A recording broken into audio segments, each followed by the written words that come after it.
Hi, my name's Evie and welcome to this video, which is 24 things I would tell to a younger version of myself.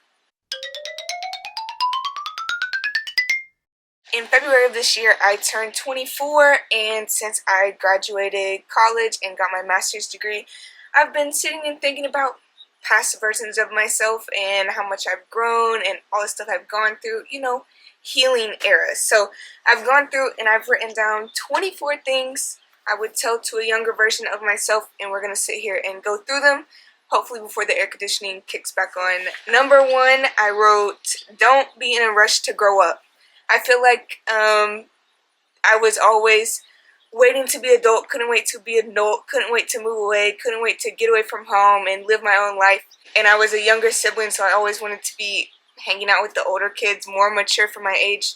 So I feel like a lot of my childhood I spent wanting to be older, wanting to be with that older group, and I wish I would have had more fun as a kid and cherished being a kid, because adulting sucks. Number two, I wrote speak up, stand up for yourself. I feel like when I was young, like up until I was 8 years old, I never really spoke up. Like I was like silent, just staring at people. And I feel like in high school and like middle school too, I just wouldn't talk. People would say stuff to me that wasn't very nice and I wouldn't say anything back. I would just sit there and keep my mouth shut. So yeah, I feel like many a times in my life I could have said something or stood up for myself when I didn't. And yeah, I wish I did more of that. I wish I confronted people more. Number three, I wrote, you don't have to be fearless. It's okay to be scared sometimes. Again, when I was younger, I felt like I couldn't be scared of anything, or like, I don't know, the way I moved, the way I acted, I just didn't want to be seen as weak or vulnerable by anybody, by my older siblings, by anybody, because I felt like then they would mess with me or something like that. So yeah, I would tell my younger version of myself, it's okay to be scared sometimes, and show that. I feel like that is a theme that has transferred to my adult life too, being scared to be vulnerable and being scared to be scared. I don't know, but that's a part of adult life. So number four, I wrote, be confident in yourself and take up space. Again, I feel like growing up I didn't have a lot of confidence in myself and in my body, and I was scared for people to notice me. And as I've grown older and gotten more confident, I feel like that is my superpower now. So it took me a long time to realize that, or to be comfortable with that, and like take up space when I'm in a room or in a group of people. Number five, I wrote, cherish your family, because my family is truly one of my biggest blessings. Like when I look around and other people tell me stuff about their family or shared their family experiences, I realize I am super blessed with the family I have, with the parents I had, with the experience I had. I had a huge family, so we were like built-in best friends. My family is my family. Like if all else fails, I know I can run to my family, and that's a luxury that some people don't have. And so yeah, cherish your family. And also anyone trying to separate you from your family, red flag immediately. Or make fun of your family, make fun of your parents for caring about you and caring about what you do.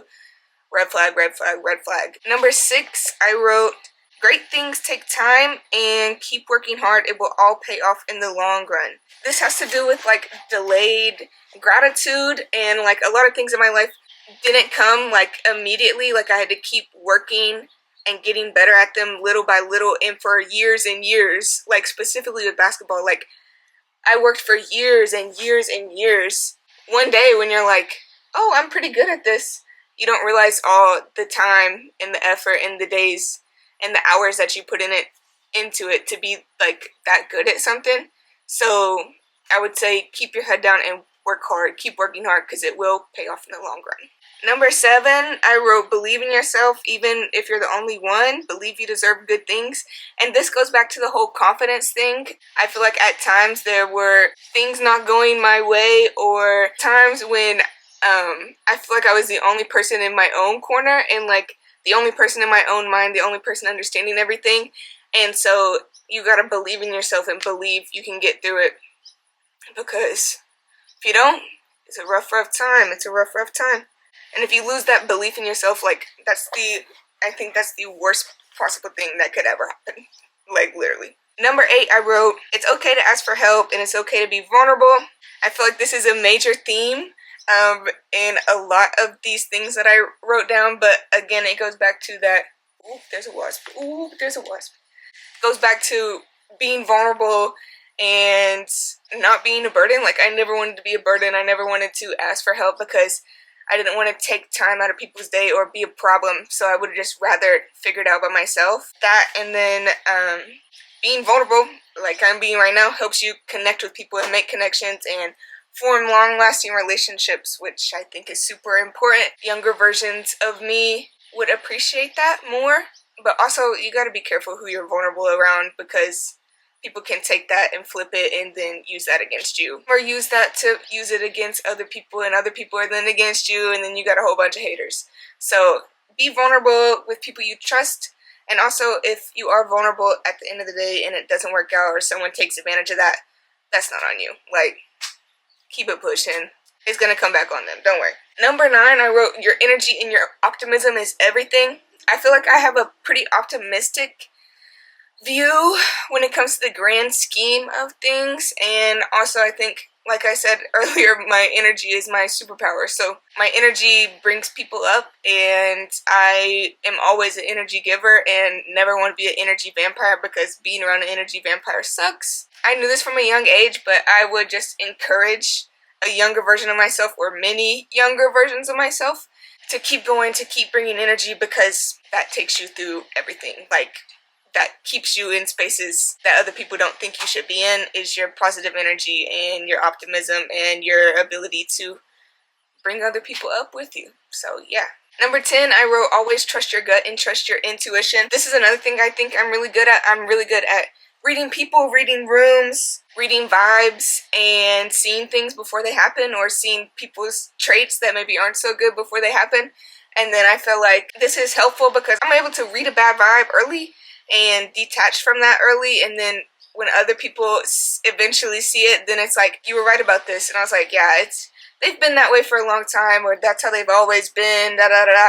And yeah, it keeps you safe in some instances, and then also helps you, again, connecting with people that have maybe experienced the same people or same bad vibes, or maybe helping people stay away as much as possible from those bad vibes. Number 11, I wrote, your purpose is connection. This is something I figured out recently, or has like dawned upon me recently within this last year. I always felt kind of secluded and on my own when I was younger, and then as I've grown older, I realized that the purpose behind all the things that I went through, or certain things that I went through, is for me to share and connect and be vulnerable, and show people that it's not only you that has happened to, or I know how you feel, or yes, I understand that, where you've been, and that how that's happened to you. And yeah, I think my purpose is connection. And also with my like career and stuff, with my school and stuff, I feel like my superpower is helping and telling people things. Like my biology stuff, I'm always willing to share and talk to people about fun facts or fun things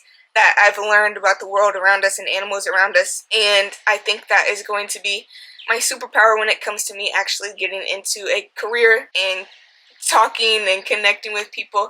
So I think that my purpose is connection, and the way I'm going to connect is by sharing my knowledge, my beliefs, ideas, connecting with people, talking with people, and sharing between people. Hopefully, the ultimate goal is to make the world a better place. So I hope to do that through connection. Number 12, I wrote, you are a light, so shine bright. This goes back to the energy thing. There were times, a lot of times scattered throughout my life, where I am that high energy person, but people come in or things happen that dim that light or make you feel small and make you not want to connect, not want to reach out, not want to be yourself. But yeah, making you shrink, or wanting you to shrink, because I don't know, they have that control over you, or they get something out of that. But in those times, if I could go and would tell myself to keep shining, keep your light, and this is a thing people have said to me too for years and years, you're a light, don't let anyone dim your light, don't let anyone dim your light. And at times I let people dim my lights when I shouldn't have. So I would tell my younger self to keep shining, for real.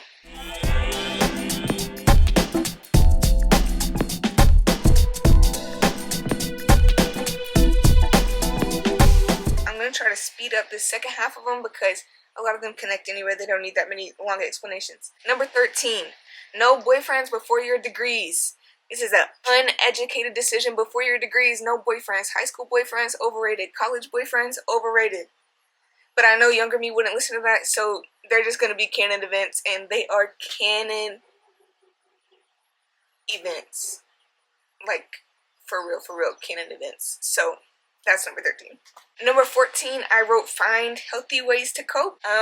Like many people in college, I was drinking a lot. Drinking to have fun, drinking to run away from my problems, drinking to not be sad. Some of my college years were very rough coping with drinking, and I would tell my younger self to dial that back just a little bit, you know. Number 15, I wrote you are enough just the way you are, and you don't need to change for people to like you.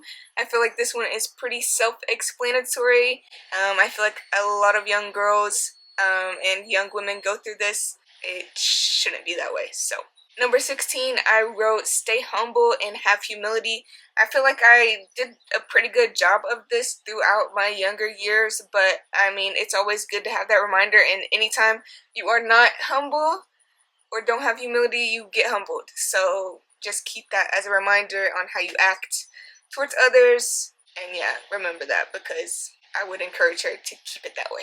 Number 17, I wrote tell people you love them. There's been a couple times in my life when I was an angsty teen, I wouldn't say I love you back to my parents, or a few other times where I didn't say I love you back, which I regret now that I'm older, and I would tell younger me to do that and to say I love you back, because at the end of the day, that's really what matters most, and it means a lot more than you think it does if you don't say it back. Obviously when you mean it, like, but yeah, your family and your friends and people who have been in your corner forever and ever and ever, say I love you back, tell them you love them, spread love, share love. Number 18, I wrote you need to figure out who you are without basketball. I feel like younger versions of me, especially in high school, like basketball was my only thing. It was my only personality trait. It was my only like thing I was focused on in my whole life. I didn't really care about making friends through basketball. I didn't really care about forming relationships outside of basketball. Like, I just want to be there to play and to hoop, and turns out that that's kind of like the whole point, is to make friends and build relationships. So yeah. Also, I tore my ACL in high school, so if you don't figure out who you are without basketball, life will make you figure that out and take it away from you. So maybe do that before, so it's not so hard when you don't have basketball anymore, if you know what I mean. Number 19, I wrote, you will find your people eventually. This goes back to like when I was younger, I felt like I was real secluded. I felt like I was on my own a lot. I didn't really have a lot of friends. Like, I had a couple friends here and there throughout different stages of my life, and I never really feel like I fit in with the big crowds. And as I've grown older and matured more, like, time will tell. You will find your people. High school, everyone's figuring out who they are, and they're all growing up. There's so much pressure to fit in with the crowds and the people around you and the people you grew up with. And as I moved away from home and I had my college experiences and I got to meet friends and got to choose who my friends were, you do end up finding your people. So stay patient with that and your people will come. Number 20, I wrote, you're good at making friends and you're magnetic. This goes back to the last one too. I felt like I was never good at making friends. I felt like people automatically didn't like me, and I was scared of that, which stopped me from talking and connecting with people and hanging out with people and just being a normal human. Like, I feel like I always had my guard up. In reality, I am good at making friends, and I feel like younger me needed to hear that more than I did, or needed to understand that or see that more. I would tell her, you're good at making friends, you just gotta put yourself out there. Like, people love you. So the air conditioning kicked on, so the audio might be a little different. But number 21, I wrote, you are a role model whether you like it or not. This is something I struggled with in college and in high school. Like, you just want to be your own person. You want to be able to live your life without having to make mistakes. But being a athlete and having little girls look up to you, and being an aunt and having a bunch of young people around you all the time, and like, you're automatically their idol. So like, all your actions reflect back to them, and they're always looking to you to model after you. So that was something I struggled with when I was younger, and I didn't really get until I was older, and I actually saw like my niece doing things that I would do, or always watching me, or like the younger girls that would come to basketball camps they were always watching and looking up to us, and you really have to shape the way you act, especially when you're in a public view like that. That was something with me because I hate being controlled, and I hate all these rules being put on me that like have no business being put on me. Like, I would do the right thing and feel more inclined to do the right thing if you weren't constantly telling me what I can and can't do. Like, I have a moral compass here, but it does more harm than good. So I would say just be a good person. Remember that little girls are watching you no matter what, and act accordingly because you're a good kid. Just act like a good kid. Be smart about what you do. Number 22, I wrote, the worst thing you can do is give up on yourself. You never fail until you stop trying. Just keep going. This is another thing that only hit me a couple times in younger versions of myself, but the worst thing you can do is give up on yourself. And I feel like there were a couple times in my life, like at my lowest points, where I wanted to give up on myself or give up on basketball or damn near give up on everything because I was having the worst time. I was so sad having the worst time, but I have people in my life that wouldn't let me do that. Or like if they saw me give up on a little thing, it would be like, did you just give up? Like, take a step to the side and fix yourself, because that's not who you are. You don't give up on yourself. And so I really appreciate that, and at those times I needed that, and I probably needed that more those times when other people weren't around too. Number 23, I wrote, you were on the right path. All that matters is the next best step, and stay present. I wrote this because I feel like a lot of the time throughout my high school years and throughout my college years, I was so worried about the future, and I feel like I get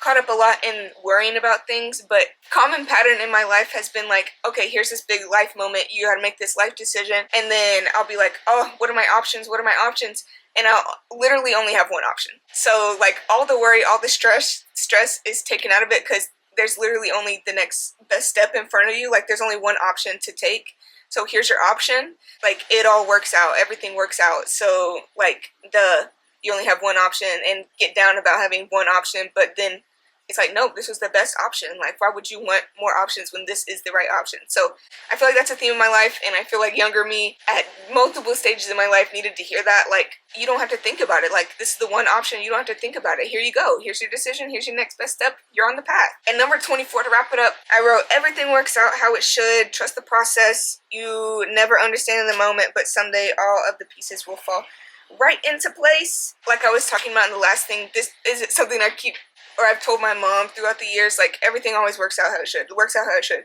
And also, I wouldn't change my path for anything, especially in these last couple years as I've grown and matured and healed from past trauma. I've been content with the thought that although I went through a bunch of bad things, or things that I don't think other people would have made it out of as good as I did, or made it out with the same optimism and energy and still be able to smile, yeah, I feel like I was meant to do that. And also, I would go through all of those things again to end up exactly where I'm at right now. So there's peace and solace in knowing that I am content with my path while I'm still healing from those things. I am happy where I'm at, and I'm happy where I'm going, and I would do it all again to end up exactly in the same space, in the same place, with the same options, with the same opportunities, with the same people. So yeah, younger version of me would have needed to be told that, especially in the last 5 or 6 years. Like, I would, if I could go back and tell her, you would go through it all again to end up where you're going to end up. I feel like that would provide younger me with a lot of relief, and yeah, probably encouragement that I needed at those times when my energy was low or my light was being dimmed. So those are my 24 things I would tell a younger version of myself, for me being 24 years old. If you made it all the way through this video, thank you. If you resonated with any of those, or a younger version of yourself needed to hear some of those, I completely understand. I completely get it. If you made it all the way, thank you for watching. I hope you have a great day. I hope you have a great rest of your week, and goodbye. Ooh, there's a wasp. Ooh, there's a wasp.